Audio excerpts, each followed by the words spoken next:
ఓం నమో వెంకటేశాయ. శోభిత ధూళిపాళ మరియు నాగచైతన్య ఇద్దరికి సంబంధించినటువంటి నిశ్చితార్థ మహోత్సవం అంటే ఎంగేజ్మెంట్ అనేటువంటిది నాగార్జున గారు అఫీషియల్గా ఈరోజు 8/8/2024 తేదీ నాడు ఉదయం 9:42 జరిగింది అని ప్రకటన చేసినారు. సో వారిద్దరి వైవాహిక జీవితానికి సంబంధించి ఎలా ఉండబోతా ఉంది అని చెప్పే ముందు ఒక వీడియో ప్లే చేస్తాను. ఆ వీడియో చూడండి. వీడియో చూసినారు కదా. సో ఇప్పుడు మనము విశ్లేషిద్దాం. ఇవాళ ఫస్ట్ ముహూర్తం తీసుకుందాం, జాతకాలు పక్కన పెడదాం. నాగచైతన్య, సమంత, శోభిత ధూళిపాళ జాతకాన్ని పక్కన పెట్టి ఇవాళ మాత్రమే జరిగినటువంటి ముహూర్తాన్ని విశ్లేషిద్దాం. ఇది బేసిక్ గల్లీలో ఉండే జ్యోతిష్యుడైనా చెప్పగలుగుతాడు. సో దీనికి వేణుస్వామి లాంటి జ్యోతిష్కుడు అవసరం లేదు. ఎవరైనా బేసిక్ హిందూ మతం తెలిసి శాస్త్రం తెలిసిన వాళ్ళు చెప్తారు. ఈ రోజు జరిగినటువంటి ముహూర్తము ఉత్తరా నక్షత్రంలో జరిగినటువంటి ముహూర్తము. ఈ రోజు ఉత్తరా నక్షత్రం ఉంది. ఇవాళ పొద్దున 9:42 సో ఈ రోజు జరిగినటువంటి ముహూర్తం ఉత్తరా నక్షత్రము. అలాగే లగ్నం వచ్చి ఇవాళ కన్యా లగ్నం అయింది. మన ముహూర్తం కనుక తీసుకున్నట్లయితే ఇది ముహూర్తము. సో ఇది కన్యా లగ్నం అయింది. సో మేషం, వృషభం, మిథునం, కర్కాటకం, సింహం, కన్యా లగ్నం అయింది. జనరల్గా వైవాహిక జీవితానికి సంబంధించి ఎంగేజ్మెంట్ అయినా సరే, వివాహమైనా సరే 7th హౌస్ కళత్ర స్థానం అనేటువంటిది ఖాళీగా ఉండవలెను. ఇక్కడ ఎవరున్నారండి? రాహు ఉన్నాడు. ఇక్కడ 7వ స్థానంలో రాహు ఉన్నాడు. కళత్ర స్థానము అంటారు దీన్ని. కళత్ర స్థానము అంటే వైవాహిక జీవితంలో భార్యాభర్తలు విడిపోవడము, గొడవలు జరగడము, సంతానం లేకపోవడము, యాక్సిడెంట్ జరగడము, ఇలాంటి అన్నీ కూడా ఈ కళత్ర స్థానం వల్ల ఏర్పడతాయి. మరి లగ్నంలో చంద్రుడు, కేతువు, అలాగే 12వ స్థానంలో ముహూర్తం పెట్టినటువంటి 12వ స్థానంలో శుక్రుడు మరియు బుధుడు. సో ఒక్కసారి ఆలోచన చేయండి. అన్నిటికంటే ముఖ్యం శని దృష్టి 12వ స్థానమైనటువంటి బుధుడు, శుక్రుడి మీద ఉంది ఇవాళ పెట్టినటువంటి ముహూర్తము. అలాగే లగ్నంలో చంద్రుడు, కేతువు, అలాగే 7వ స్థానంలో రాహువు, కళత్ర స్థానంలో రాహువు. ఇది చిన్న పిల్లవాడినైనా శాస్త్రం తెలిసిన వాడిని అడిగితే ఈ ముహూర్తము నిషేధము అని చెప్తారు. మరి ఎందుకండి వీళ్ళు చేసుకున్నారు ముహూర్తము అంటే, ఈరోజు నాగార్జున గారు పెట్టినటువంటి ముహూర్తాన్ని బట్టి 888 అనేటువంటి ముహూర్తాన్ని వాళ్ళు నిర్వహించుకోవడం జరిగింది. 888 అంటే వీళ్ళు చేసింది ఏంటంటే ఇవాళ 8వ తారీఖు 8వ నెల 2024 టోటల్ 8 అంటే మొత్తం 8 వచ్చింది. దీన్ని 888 అంటారు. ఇది సంఖ్యాశాస్త్ర పరంగా వాళ్ళు యాక్సెప్ట్ చేసినారు. సో మనం ఏం తప్పు పట్టట్లేదు వాళ్ళని, వాళ్ళ ఇష్టం. ఈ ముహూర్తం అయితే నిషేధము. ఈ ముహూర్తము ఇవాళ నిశ్చితార్థానికి పనికిరానటువంటి ముహూర్తంలో వీళ్ళు చేసుకోవడం జరిగింది. నేను గతంలో మరి నాగచైతన్య, సమంత జాతకాన్ని ఎందుకు విశ్లేషించి విడిపోతారని చెప్పినప్పుడు చాలామంది నన్ను బండబూతులు తిట్టినారు, విమర్శించినారు. ఇక మీదట ఈ వీడియో విమర్శించే వాళ్ళు కూడా ఒకసారి నేను పెట్టిన వీడియో చెక్ చేసుకోండి, సమంత నాగచైతన్యది. మరి వాళ్ళిద్దరి కాంబినేషన్, సమంతది మేషరాశి, నాగచైతన్య గారిది కర్కాటక రాశి. సమంత గారు అమావాస్య నాడు పుట్టడం జరిగింది. శోభిత ధూళిపాళది ధనుస్సు రాశి, ఆమె కూడా అమావాస్య నాడు పుట్టడం జరిగింది. ఇక శోభిత ధూళిపాళ నాగచైతన్య ఇద్దరి కాంబినేషన్. సమంత ఆల్రెడీ మనం సమంత నాగచైతన్య నేను క్లారిటీ ఇవ్వడం జరిగింది, విడిపోతారని చెప్పడం జరిగింది. పెళ్ళి జరిగినప్పుడు కాదండి, ఇలాగే ఎంగేజ్మెంట్ జరిగిన తర్వాతనే నేను చెప్పడం జరిగింది విడిపోతారని. ఎంగేజ్మెంట్ జరిగిన తర్వాత గుర్తుంచుకోండి, నేను పెళ్ళైన తర్వాత చెప్పలేదు, ఎంగేజ్మెంట్ కాగానే చెప్పాను వాళ్ళు విడిపోతారని.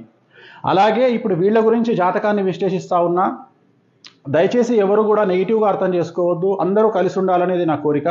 కానీ కొన్నిసార్లు మనం మంచి కోసం చెప్పడానికి ప్రయత్నం చేస్తాం. ఎందుకు తెలిసి ఒక రాంగ్ స్టెప్ వేస్తారనే ఉద్దేశంతో చెప్పడం జరుగుతుంది. ఇక్కడ గుర్తుంచుకోవాల్సింది శోభిత ధూళిపాళది ధనుస్సు రాశి, అలాగే నాగచైతన్యది కర్కాటక రాశి. ఒకసారి కాంబినేషన్ చూడండి. కర్కాటకం, సింహం, కన్యా, తుల, వృశ్చికం, ధనుస్సు 6, ధనుస్సు, మకరం, కుంభం, మీనం, మేషం, వృషభం, మిథునం, కర్కాటకం 8. సో 6:8 అయిపోయింది. షష్టాష్టకాలు, ఇద్దరి జాతకంలో షష్టాష్టకాలు. అలాగే ఇద్దరి జాతకం, సమంత జాతకాన్ని అలాగే శోభిత ధూళిపాళ జాతకాన్ని విశ్లేషిస్తే మీరు అబ్జర్వ్ చేశారో లేదో, ఇద్దరి జాతకాల్లో కూడా శని దృష్టి అనేటువంటిది కుజుడి మీద ఉంది. ఇక్కడ కూడా చూడండి, శోభిత జాతకంలో శని దృష్టి అనేటువంటిది కుజుడి మీదనే కాదు, శుక్రుడి మీద, గురువు మీద ఉంది. సో వీరి జాతకంలో 2027 నుండి సమస్యలు ఉండే అవకాశం ఉంది. 2027 వరకు సో బాగానే ఉంటుంది వ్యవహారం. 2027 నుండి వైవాహిక జీవితంలో సమస్యలు అనేటువంటి ఏర్పడతాయి. అలాగే వీరి సమస్యలకు ప్రధానమైనటువంటి కారణం ఒక స్త్రీ మూలకంగా ఉంటుంది. ఒక స్త్రీ మూలకంగా వీళ్ళ భార్యాభర్తల మధ్యన గొడవలు వచ్చేటువంటి అవకాశం ఉంది. సో వీళ్ళ జాతకంలో నా అల్టిమేట్ స్టేట్మెంట్ ఏంటంటే శోభిత ధూళిపాడ మరియు నాగచైతన్య జాతకంలో షష్టాష్టకాలైనాయి. మీరు కావాలంటే చూసుకోండి, షష్టాష్టకాలైనాయి. ఆ ఒక్కటే కాదు, పర్సనల్ జాతకాలు కలవకపోవడమే కాదు, ఇవాళ పెట్టినటువంటి ముహూర్తం కూడా మంచి ముహూర్తం కాదు. సో నేను అఖిల్ ఎంగేజ్మెంట్ క్యాన్సిల్ అవుతుందని చెప్పడానికి గల కారణము, అలాగే నాగచైతన్య సమంత మ్యారేజ్ ఫెయిల్ అవుతుందని చెప్పడానికి కారణము, వీటన్నిటికీ కారణము వ్యక్తిగతమైనటువంటి జాతకాలు మరియు ముహూర్త బలం. అంతే తప్ప నాకు వ్యక్తిగతంగా ఎవరి మీద ద్వేషం అనేటువంటిది ఉండదు. దయచేసి ఈ విషయాన్ని అర్థం చేసుకోండి. నేను ఒక జ్యోతిష్కుడిగా మంచి కంటే కూడా చెడు చెప్తే జాగ్రత్త పడతారు అనే ఉద్దేశంతో చెప్తా ఉన్నా. ఇప్పుడు కూడా చెప్పడానికి గల కారణాలు ఏమిటి అంటే, అట్లీస్ట్ వీళ్ళు ఏమైనా నివారణ కార్యక్రమాలు మీకు సంబంధించినటువంటి మీ జ్యోతిష్యులను మీ పండితులను కనుక్కొని ఏ దేవాలయంలోనైనా వీటి నివారణ కార్యక్రమాలను మీరే జరిపించుకోండి. పెళ్లికి ముందు జరిపించుకోండి. 10 కాలాల పాటు పిల్లా పాపలతో హాయిగా ఉండండి. అలాగే నా జ్యోతిష్యం ఫెయిల్ కావాలని కోరుకుంటున్నా. వీళ్ళకి సంబంధించిన జ్యోతిష్యం నేను చెప్పింది ఫెయిల్ కావాలని కోరుకుంటున్నా. ఆ వెంకటేశ్వర స్వామి దయతో వీళ్ళు నేను చెప్పిన జాతకం ఫెయిల్ కావాలని మరీ కోరుకుంటున్నా. ఎందుకంటే నా సక్సెస్ కంటే కూడా వాళ్ళ సక్సెస్ ముఖ్యం. కానీ వాళ్ళ జాతకంలో ఖచ్చితంగా కళత్రం అనేటువంటిది కనిపిస్తూ ఉంది. కళత్రం అంటే విడిపోవడము. కళత్రం అంటే విడిపోవడము. 7th హౌస్లో రాహు ఉన్నాడు, అలాగే లగ్నంలో కేతు ఉన్నాడు. చిన్న పిల్లవాడినట్టుగా చెప్తారు, ముహూర్తం తప్పు. అలాగే వీళ్ళ కాంబినేషన్ షష్టాష్టకాలైనే, శోభితాది మరియు నాగచైతన్యది. ఒక విషయం చెప్పాలంటే, సపోజ్ మీరు అడిగారు అనుకోండి, గురుగారు మీరు మీకు తెలిసి ఎన్ని మార్కులు వేస్తారండి ఒకవేళ నాగచైతన్యకు Samantha combination plus Naga Chaitanya Sobhita Dhulipala combination అని మీరు అడిగితే, నేను క్లియర్గా చెప్తున్నా, చైతన్య సమంత 100కి కనీసం ఒక 50 మార్కులు వేయచ్చు. చైతన్య శోభిత 100కి 10 మార్కులు కూడా వేయలేను. అలాగే సమంత జాతకం 100% బాగుంది ఇండస్ట్రీ పరంగా తీసుకుంటే. అలాగే శోభిత జాతకం తీసుకుంటే 20% బాగుంది కెరియర్ పరంగా నేను చెప్పేది. సో ఓవరాల్గా తీసుకుంటే నేను అడిగేది ఏంటంటే, నేను చెప్పదలుచుకున్న పాయింట్ ఏంటంటే, నాగచైతన్య కాంబినేషన్ ఆఫ్ శోభిత 100కి 10 మార్కులే, అండ్ నాగచైతన్య సమంత 50 మార్కులు.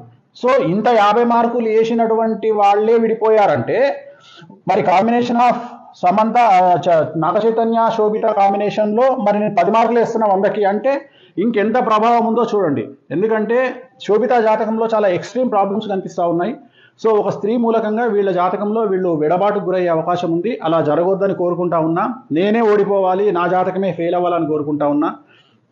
అలాగే స్వయం ప్రకటిత యూట్యూబ్ మేధావులు, స్వయం ప్రకటిత యూట్యూబ్ జర్నలిస్టులు గుర్తించాల్సింది ఏంటంటే, ఇదే నాగచైతన్య సమంత విడిపోతారని నేను ఎంగేజ్మెంట్ అప్పుడు చెప్పాను. ఇప్పుడు కూడా మళ్ళీ వీళ్ళు కూడా విడిపోతారని చెప్తా ఉన్నాను.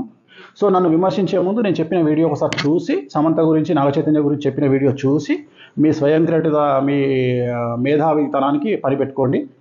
సో వీళ్ళైతే విడిపోవద్దని కోరుకుంటా ఉన్నాను నేను. అండ్ ఇంకా నేను చెప్పాల్సింది చెప్పాను. 100% వీళ్ళకు విడాకులు అనేటువంటివి కనిపిస్తూ ఉన్నాయి. 2027 తర్వాత వివాహం అవుతుందా అవ్వదా ఏమవుతుంది అవన్నీ క్వశ్చన్ మార్కులే. బట్ ఫైనల్గా చెప్పదలుచుకుంది మాత్రం ఖచ్చితంగా ఎడబాటు అనేది ఉంటుంది ఇద్దరి మధ్యలో, శోభిత అండ్ నాగచైతన్య మధ్యలో. ఇక యూట్యూబ్ మీమర్స్, ట్రోలర్స్ ఎంజాయ్, మీ పని మీరు ప్రారంభించండి, క్రియేటివిటీ చూపించండి, మంచి పద్ధతిలో చాలా కొత్తగా కామెంట్ చేయండి. ఓం నమో వెంకటేశాయ.